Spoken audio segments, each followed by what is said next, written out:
दुनिया में सब उम्मीद करना लेकिन यमुना के साफ होने की उम्मीद मत करना। वजह यह है कि दिल्ली वाले खुद नहीं चाहते कि यमुना साफ रहे। यमुना और नाली के पानी में कोई अंतर नहीं रह गया है। एक बेहद पवित्र नदी जिसकी पौराणिक मान्यता यह है कि भगवान कृष्ण वहां खेलते थे, यमुना के पानी में स्नान करते थे। उसका हाल इतना बुरा दिल्ली वालों ने किया है, वह भी तब जब एक बड़ी आबादी गंगा यमुना सरस्वती के अदृश्य मिलन को देखने प्रयागराज में उमड़ रही है। वहां जाने वाले लोगों में दिल्ली के लोग भी शामिल हैं। लेकिन क्या सच में दिल्ली के इस पावन धरती पर यमुना नदी की इज्जत होती है? बिल्कुल नहीं। यमुना के सफाई का मुद्दा चुनाव में खूब उठा। चुनाव के बाद सरकार भी बदल गई, पर यमुना साफ हुई? यमुना की सफाई बिल्कुल भी आसान काम नहीं है। वजह यह है कि लोगों की इच्छा ही नहीं है कि यमुना को साफ किया जाए। लोग यमुना को डस्टबिन की तरह देख रहे हैं। लोग ब्रिज से आते हैं, कोई कवर नहीं है, सीधे पानी में ही गंदगी छोड़ देते हैं। अपने घर के कचरे, ऐसा लगता है कि कई बार एमसीडी की गाड़ियां सीधे वहीं कचरा फेंक के जाती हैं। ओखला बैराज के पास बेहद खराब हालत है। यमुना गंदी नजर आ रही है। और इसे जानने के लिए जब हम लोग नीचे उतरे तब भी वहां के हालात बहुत खराब थे। नदी की तलहटी में खूब सारा कचरा फैला था। कचरा, वो भी ठोस कचरा, जैसे सीमेंट, जैसे टूटी फूटी मूर्तियां, जैसे लोगों के घर का कूड़ा। यमुना की हालत बेहद खराब नजर आई। वहां का आलम यह था कि जिसे हम फ्लड एरिया कहते हैं या फिर जो नदी का बेड कहलाता है, वहां भी गंदगी का अंबार मिला। ऐसे लग रहा था जैसे हम किसी चट्टान पे चल रहे हैं, ना कि नदी के इलाके में। और जबकि बेहद अंदर तक हम लोग गए थे। यह हाल यमुना का है और इसे प्रदूषित करने में हमारा हाथ है। दिल्ली की जनता का हाथ है। उसे साफ ही रखना नहीं चाहती। आप कभी सोच सकते हैं कि नदी डंपिंग यार्ड नहीं है। नदियां सभ्यताओं की वाहक हैं। और वहां बोरियों में कचरा भरा फेंका गया है, प्लास्टिक में कूड़ा फेंका गया है, प्लास्टर ऑफ पेरिस, कंडोम, दुनिया भर की वो सारी गंदगियां फेंकी गई हैं वहां, जिन्हें नदियों के लिए अभिशाप माना गया है। आप सोच कर देखिए कि नदियों के किनारे क्या क्या नहीं बसा। मानव सभ्यताएं पनपी, जीवन, जलीय जीवन वहीं से पनपा, इन्हीं नदियों से। इन्हीं नदियों में कभी मछलियां तैरती थीं। इन्हीं नदियों में कभी दूसरे जीव जो पानी में रहते हैं वे रहते थे।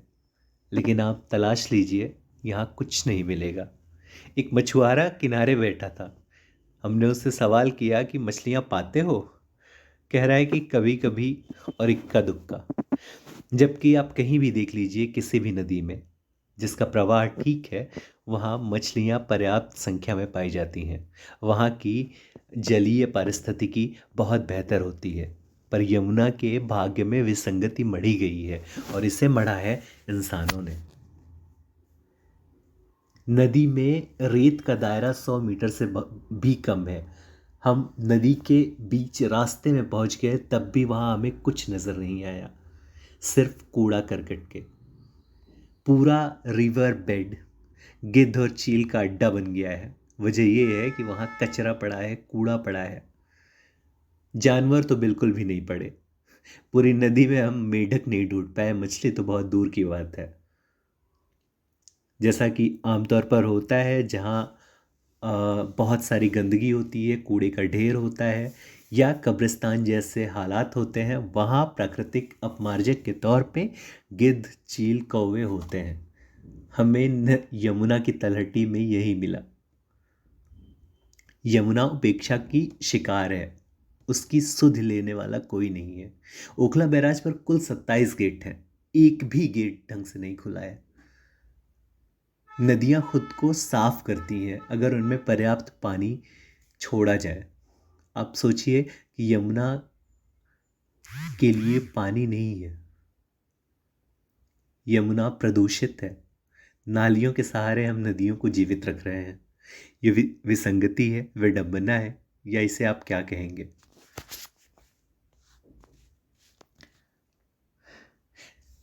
आपको लग रहा होगा कि सारी नदियों में कचरा डाला जाता है, पर इसका इम्पैक्ट क्या होता है आपको पता है? नहीं पता। नदी में प्लास्टिक प्रदूषण की सबसे बड़ी वजह होती है। हजारों की संख्या में नाले गिरते हैं नदियों में, और इससे नुकसान होता है कि नदी का ही पारिस्थितिकी तंत्र बिगड़ जाता है। नदियों का काम होता है सभ्यताओं को जीवित रखना। ऐसे तो रह चुकी सभ्यताएं जीवित, सूखी हुई नदियां वक्त ढूंढ नहीं पाता। किसी जमाने में सरस्वती नदी बह रही होगी, वहाँ सभ्यताएं होंगी, कॉलोनियाँ होंगी, मानव बस्तियाँ होंगी, लेकिन कुछ नहीं। कहाँ से बहती थी नदी हम ट्रेस नहीं कर पा रहे हैं। हम नदियों को विलुप्त होते देख रहे हैं।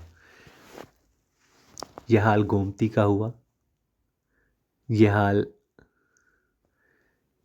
देश की बहुत सारी नदियों का हुआ जो अब गुमसुम है, जिन्हें हम ट्रेस नहीं कर सकते। हमें ज़रूरत है नदियों को ज़िंदा रखने की। नदियाँ कब ज़िंदा रहेंगी? जब हम प्रकृति के प्रति जिम्मेदार होंगे, जब हमें लगेगा कि नदी हमारे पर्यावरण का अहम हिस्सा है, इसे ठीक उसी तरह बचाना चाहिए जैसे हम पानी साफ पीते हैं, तो नदियाँ भी साफ होनी चाहिए। अगर नदियाँ नहीं रही तो हम नहीं होंगे, परिस्थिति नहीं होगी, खूबसूरती नहीं होगी, तरलता नहीं होगी, प्रवाह नहीं होगा, किसान भूखे मरेंगे। नदियों को जिंदा रखना सभ्यता की सबसे अनिवार्य शर्त है, और यही शर्त सभ्यताएं भूल गई हैं।